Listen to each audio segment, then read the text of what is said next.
বলছি এ গো, হ্যাঁ বলো। সবাই শাড়ি নিচ্ছে, আমাকে একটা শাড়ি কিনে দাও। পরবে ওই আগের জেলা আছে এই বছর ওইলেই পার করো, পরের মাসে মানে পরের মাসে কিনে দেবো না। এই মাসে একটু কম আছে, বাবার ওষুধ ওষুধ অনেক কিছু আছে তো। তুমি কবে কিনে দেবে নাই? আর লিবই নি আমি। অমনি বুঝলেন না।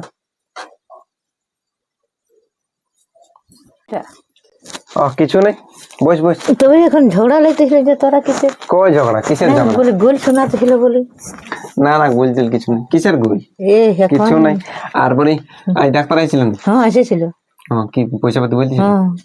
তাহলে দিন দিবি তো কি বলবি বেটা, কি হলো তোর মানে বড় এখন মাথায় টেনশন। এই বাবার অসুখ, মায়ের হাসি, এই বউয়ের আওতা, মানে সব তোকে সামলান যেতে হচ্ছে। না না, সেরকম কিছু ব্যাপার নেই। সেটা আমি মানে যে তোদের স্বপ্নটা ছিল সেটাও তোদের মানে এখন মরে গেছে। যেমনি যেমনি বাড়ছি তেমনি তেমনি স্বপ্নটাও মরে যাচ্ছে, আর জ্বালা যন্ত্রণাটাও বাড়িয়ে যাচ্ছে। তুই তো চিন্তা করবি না। তো কি করবি বেটা, আমার মায়ের মন কি আর সেই ধৈর্য ধরে, তবে সেই কি করবো, দুঃখ কষ্ট প্রকাশ না করেও সেই থাকতেই হয়। কি করবো বল? অমনি কিছু ব্যাপার নয়, কোনো নাই, আমি ঠিকই আছি। তুই ওই টুকটাক ওই ঝগড়া গেলে মাথায় লিস না, বুঝলি? না বলি বেটা ছেলের জন্মটাই মানে ওই টেনশন করতেই যায়। হ্যাঁ না না, টেনশন কিছু নেই। মায়ে একটা খুঁজবে না, বাবা একটা খুঁজবে না, বউ একটা খুঁজবে, তো কত বড় মাথায় ওইটা tension। আমি কি একাই পুরুষ মানুষ আছি?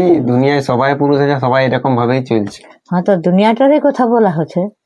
হ্যাঁ তো ইয়াতে যাদের দমে রোজগার থাকে তাদের ওটা কোনোই নাই। না না, ঠিক আছে ঠিক আছে। যা রোজগার নাই তার মানে খুব না কষ্টই আছে। তুই তাও দমে ভালো, তুই কত জলদি বুঝে নিলি। তবে হ্যাঁ ঠিক আছে, তুই বস, আমি আসছি এখন। না বেটা অত টেনশন লিখ না, কি বল। চলো গো খাইয়ে নেবে। হ্যাঁ চলো খাইয়ে নেবে। খাবো তো চলো, এখন তার নাই কি? খাবো এখন। তাহলে আমি কাছে আর ঘুমাই দিচ্ছি। শোন শোন বস, শুনে কি বস এখানে। বলি আমার বেটাকে সবসময় অত খেচার খেচার করিস না। নাই খেচার খেচার হ্যাঁ আমি বলছি কি যে তরকারিটাই যদি নুন বেশি হয়ে যায় তাহলে ওটা জিনিসটা তিতা হয়ে যায়। সেরকম স্বামীকেও যদি সবসময় খেচার খেচার করিস তো স্বামীটাও তিতা হয়ে যায়। হ্যাঁ বুঝ, মানুষ বটি তো বুঝ, আর শাক বটি তো শিখ, ভালো করে বুঝেলে। স্বামী একটা হচ্ছে পুরুষ, হচ্ছে পরমেশ্বর, মানে যে স্বামীর সেবা করে সে ঈশ্বর মহাদেব ভগবানের সেবা করে। তো সেই মানে স্বামীকে যদি ঠিক রাখিস তো দুনিয়ায় সংসারটা সব ঠিক হবে। আর স্বামীকে যদি তিতা করিস তো গোটা পরিবারটা তিতা করলে একটা শাড়ি খুঁজলে ওটা তিতা হয়ে গেল।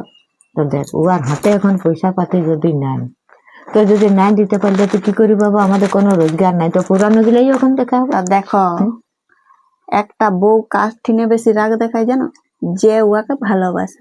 তো কই তোমাদের কাছে তো আমি রাগ দেখাইনি।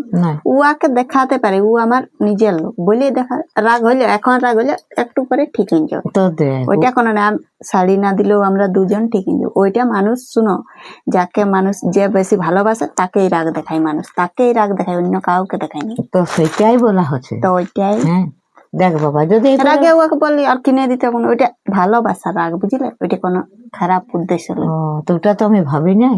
তো দেখ বাবা, তো যেমন জুটবে তেমনি খাবি, আর যেমন জুটবে তেমনি আমি কই কিছু বললি, রাগে হয়তো বললি তোমাকে দিতে হবে না, তারপরে একটু পরে ঠিক আমি বুঝিয়ে দেবো, বুঝলে? তারপরে ওর পয়সা হলে ও আপনি দিবে, হ্যাঁ তখন ওর হাতে পয়সা পাতি নাই, তো তার জন্য এখন বলছি এখন এই লাই পুরানো গিলাই করো। চলো চলো খাইয়ে নেবো, চলো। হ্যাঁ তো শোন, খাবো পরে তো, কিন্তু ঠিকভাবে সংসারটা রাখ। মানে বউ হচ্ছে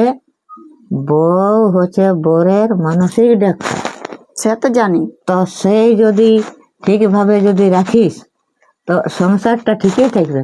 আর বরকে যদি পিতা করিস তাহলে গোটা সংসারটা, গোটা পরিবেশটা মানে ঘর গোষ্ঠী পিতা হয়ে যাবে। এইটাই আমি বলছি। তো ঠিকভাবে যদি রাখিস সংসারটা ঠিকই বজায় থাকবে। হ্যাঁ তো তুমি মানুষ বটি তো বুঝ, তাহলে চ খাইলে চ। চলো।